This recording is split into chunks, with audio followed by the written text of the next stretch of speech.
In this video, I'm going to show some examples of word problems that require you to estimate the product of two decimals.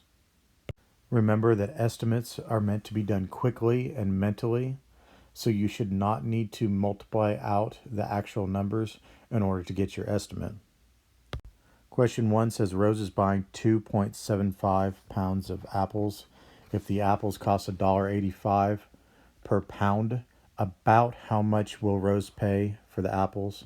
So that word about, that's telling us that this is going to be an estimate. So I'm just going to round each of these 2 and 7/500, so I'm going to round up to 3. Anytime I'm working with a decimal number, when I'm doing an estimate, I always round it to a whole number. I don't want to ever work with decimals unless they are the entire number is less than one whole. The apples each cost $1.85 per pound. I'm going to round that up to $2 per pound. So to reword that problem, Rose is now buying about 3 pounds.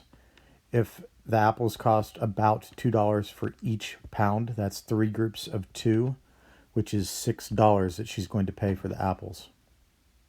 Question 2 says pure water is made up of oxygen and hydrogen. Each gram of water contains 0.111 grams of hydrogen. About how much hydrogen is in 51.4 grams of pure water?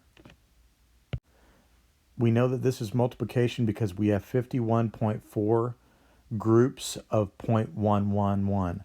Every gram of pure water contains 0.111 gram of hydrogen.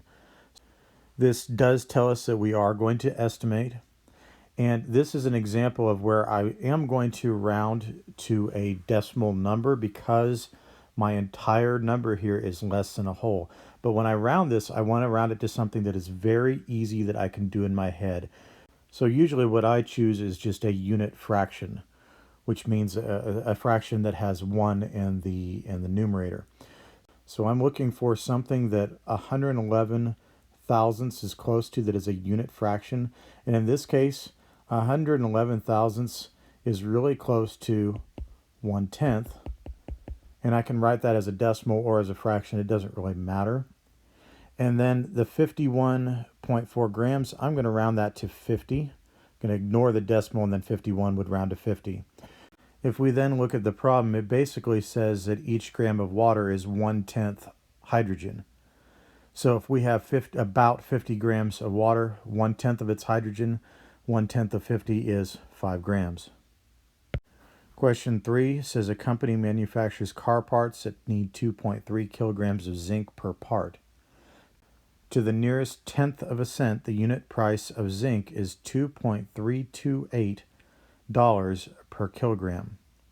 The reason they said tenth of a cent is because this right here is your pennies, and then this right here is going to be your tenths of pennies. The question asks us about how much will the zinc in 1 part cost. This is actually very similar to question number 1. We have a certain weight of something, and it costs a certain amount of money for every unit of that weight.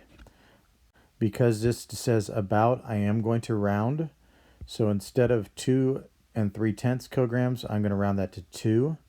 And instead of $2.32, even a little bit more than that, I'm just going to round this to $2. If I were to rethink this problem using estimated amounts now, I have a part that has about 2 kilograms of zinc in it, and it costs me about $2 for every kilogram of zinc. So that means I have 2 times 2, which means the part is going to cost me altogether around $4.